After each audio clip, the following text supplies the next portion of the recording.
Bom dia, crianças. Bem-vindos a mais uma aula.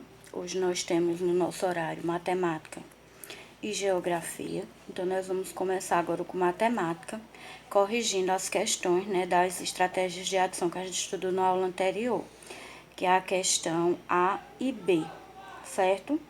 Então, para iniciar, vocês iam fazer aí a letra A, que era 2.312, mais 1.047, mais 310, mais 16, mais 528, usando a estratégia da decomposição, né?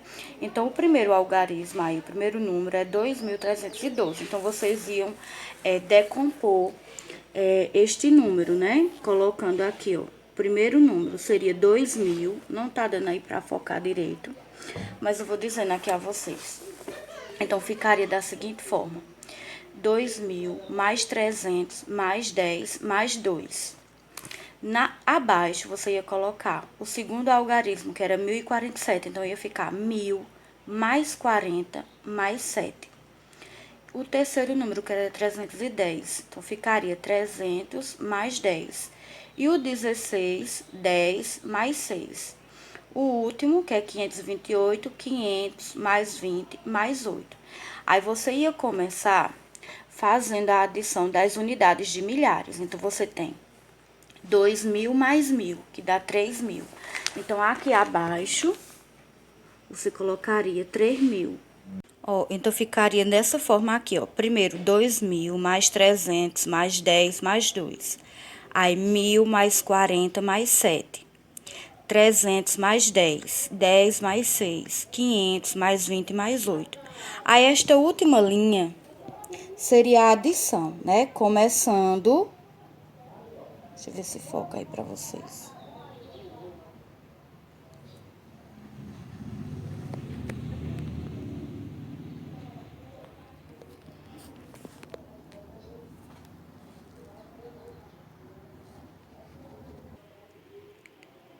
Olha, então a adição ficaria da seguinte forma. Você ia somar primeiro as unidades de milhar.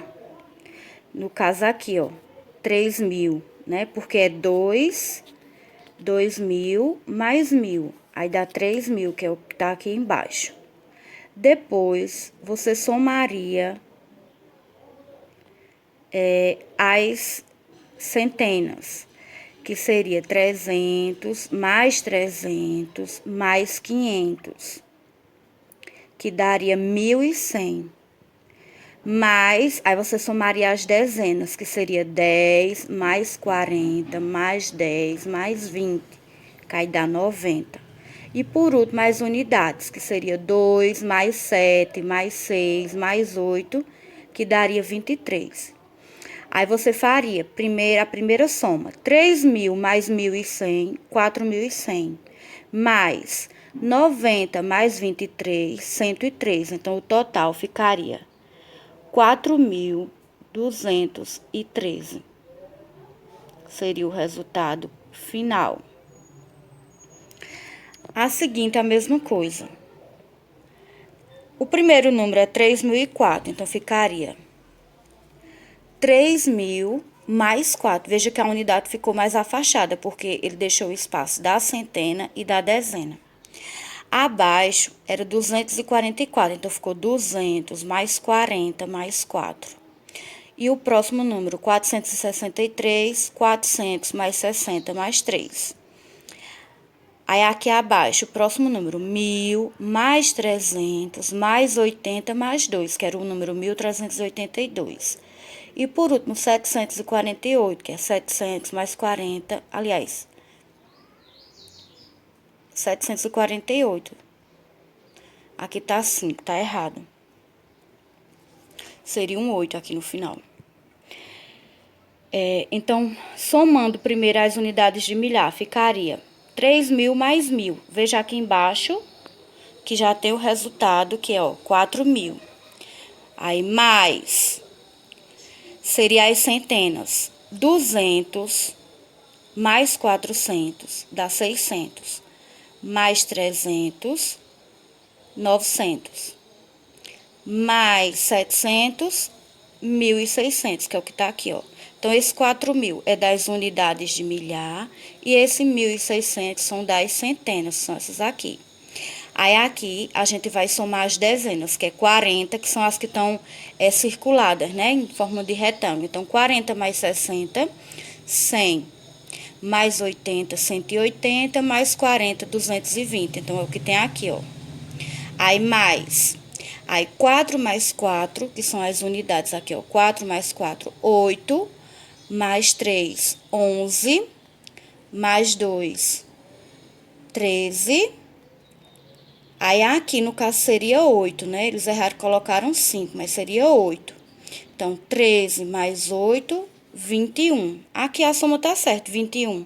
Só que aqui eles colocaram o número errado, ó, na resposta. Então, aqui seria 8, viu? Onde tem o 5, seria 8. Aí, aqui a gente vai somar, ó, 4.000 mais 1.600, 5.600. 220 mais 21, 241. E o total seria esse aqui, ó. Então, essa é a resposta das questões que eu passei para vocês realizarem em casa. Indo, minha gente, matemática, aí a gente tem aqui na página 51, agora a estratégia de adição usando o ábaco, né? Então, eu vou ler aqui o que tem para vocês. Primeiras operações com números decimais. Adição. As operações com números decimais são comuns em diversas situações. Por exemplo, considere que um trabalhador rural produziu durante o ano anterior 2,75 toneladas de laranja e 3,64 toneladas de melancia. Vamos calcular o peso total de sua produção de dois modos diferentes.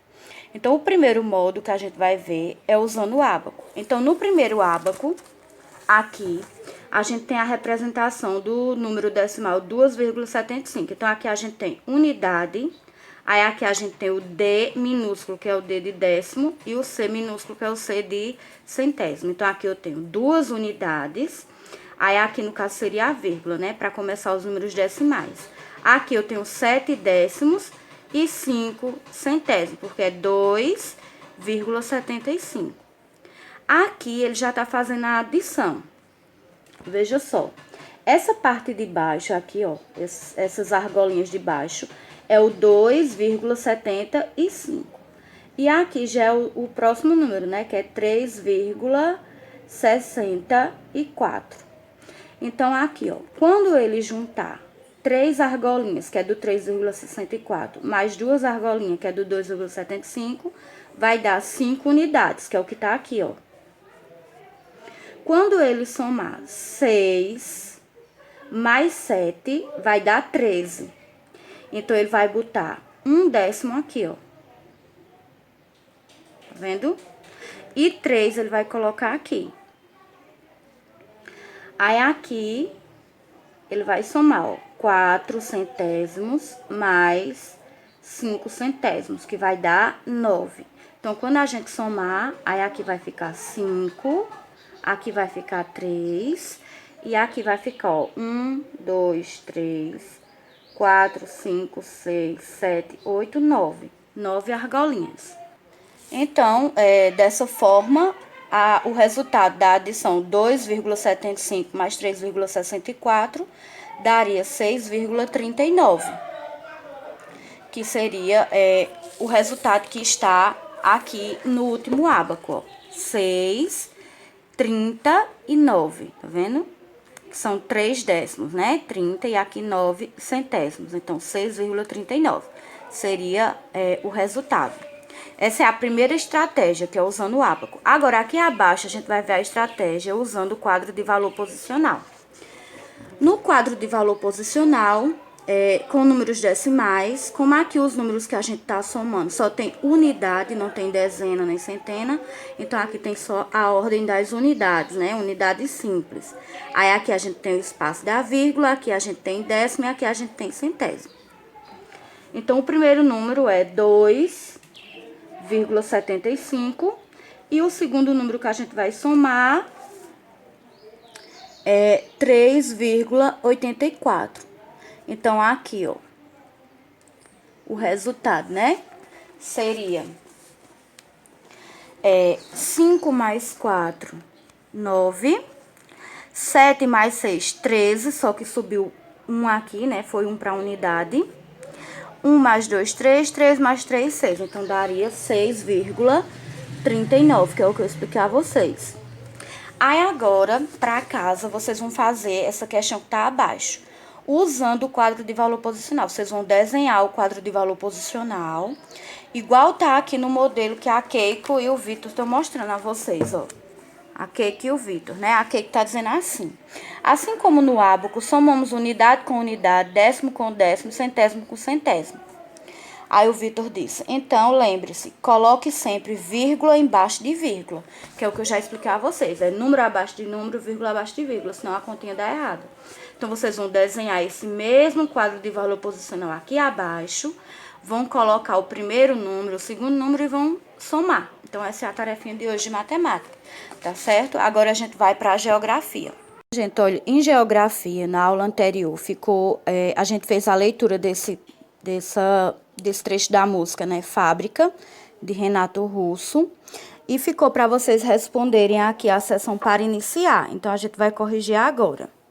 O primeiro pontinho era, qual é o problema social destacado na música? Então, o problema social é a exploração injusta do trabalhador. Aí, destaque os versos, no outro pontinho, né? Destaque os versos que marcam esse problema. Então, os versos seriam esses aqui, ó. Quero trabalhar em paz, não é muito o que lhe peço. Eu quero um trabalho honesto em vez de escravidão. Então, era isso que vocês iam sublinhar no trecho da música.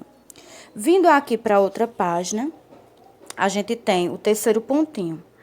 A música refere-se a que tipo de trabalho? Então, seria ao trabalho na fábrica. Outro pontinho. Existe relação entre... A qual outro tipo de problema encontrado nas cidades a letra se refere? Então, a problemas ambientais, como a poluição atmosférica e o desmatamento. Então, ela também se refere a esses problemas. Existe relação entre a letra da música e a paisagem? Qual? Então, você ia olhar a paisagem aqui, que representa no módulo, né? Então, existe relação. A paisagem, ela retrata os problemas ambientais descritos na música. Então, a gente vê na imagem o céu, né? Ó, bem poluído. A gente vê aí uma fábrica, né? Então, todos os problemas ambientais que são descritos na música, a gente consegue ver na imagem. Agora, minha gente, nós vamos ler esses textos que tem aí sobre os problemas sociais urbanos. Eu vou lendo aqui, vocês vão acompanhando no material. As cidades podem apresentar por toda a extensão do seu território traços muito marcantes das desigualdades sociais. Isso pode ser percebido na paisagem quando circulamos pelas áreas urbanas, por exemplo, ao visualizarmos em localidades muito próximas bairros nobres com condomínios luxuosos e moradias precárias, sem infraestrutura, como as favelas nas periferias. Então, muito próximo, né, os lugares, paisagens muito próximos, mas que têm ambientes e realidades muito diferentes. Nesses casos, é possível notar que uma parcela significativa da população urbana fica excluída da moradia, da infraestrutura urbana, das atividades de lazer, do emprego e da saúde. Observe a imagem de uma paisagem típica da cidade do Rio de Janeiro que retrata essa característica. Aí aqui a gente tem, né, aqui ó, a favela da Rocinha e a gente dá pra ver bem nitidamente a diferença. Veja que aqui abaixo ó, a gente tem a favela com casas amontoadas umas nas outras e aqui logo próximo a gente vê o centro, né, que são prédios, construções bem luxuosas. Aí do lado a gente tem a legenda, né, favela da Rocinha, contrastando com prédios luxuosos próximos ao litoral no município do Rio de Janeiro em 2017. Então essa foto é de 2017.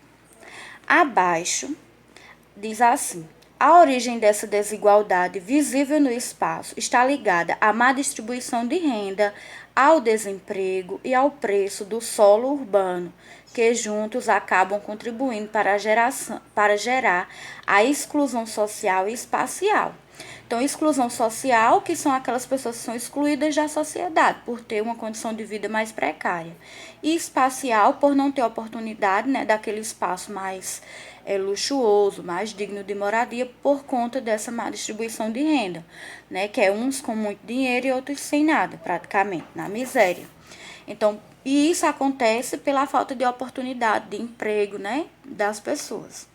Aí aqui a gente tem a professora Cecília, e ela está dizendo o seguinte: exclusão social e espacial é o nome que se dá quando, por exemplo, pessoas de classes sociais que vivem na periferia têm dificuldade em acessar e circular por todo o município, porque não dispõe de um serviço adequado de transporte. Então, ela não pode se locomover para vários lugares daquele espaço urbano por falta de condições financeiras. Aí abaixo a gente tem uma foto da favela da Rocinha, no município do Rio de Janeiro, em 1950. Então, é uma foto antiga, veja que ela ainda está até em preto e branco, né? Então, aqui foi o início, né, do surgimento das favelas. Então, aqui a gente tem só a imagem da favela, a gente não tem aqueles prédios luxuosos. Na página seguinte, que é a página 29, continua. O histórico de formação das favelas brasileiras está ligado a vários fenômenos como o intenso êxodo rural nos municípios, as migrações entre cidades e a marginalização de grupos africanos após a abolição da escravidão. Então, aqui, o êxodo rural, eu já disse a vocês que é quando as pessoas saem da zona rural e vão morar na cidade em busca de melhores condições de vida, porque a vida no campo, ela depende muito da natureza. Então, em períodos secos, eles não têm trabalho, não têm como sobreviver. Então, eles vão em busca de novas oportunidades. E a migração entre cidades é quando eu mudo de uma cidade para outra. Estou migrando, né, entre cidades. E aqui fala sobre a marginalização dos grupos africanos. Então, após a abolição da escravatura, né, que é quando a escravidão foi, entre aspas, né, eliminada, eles não tiveram oportunidade de ficar nas áreas mais nobres da cidade. Então, eles construíam as suas casas onde eles encontravam terreno.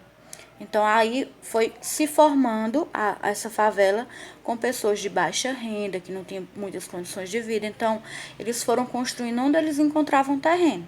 Então, foi aí que começou a surgir as favelas.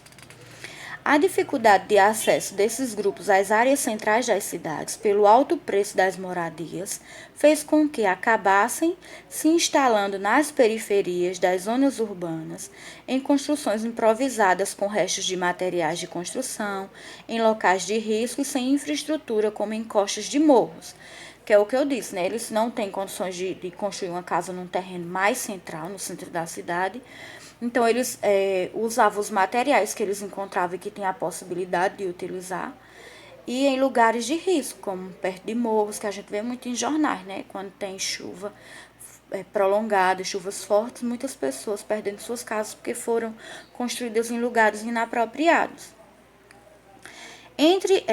Além dos problemas ligados à falta de moradia e às moradias precárias, há muitos outros problemas sociais urbanos que se encontram interligados e, de certa forma, também se ligam aos problemas ambientais que veremos a seguir.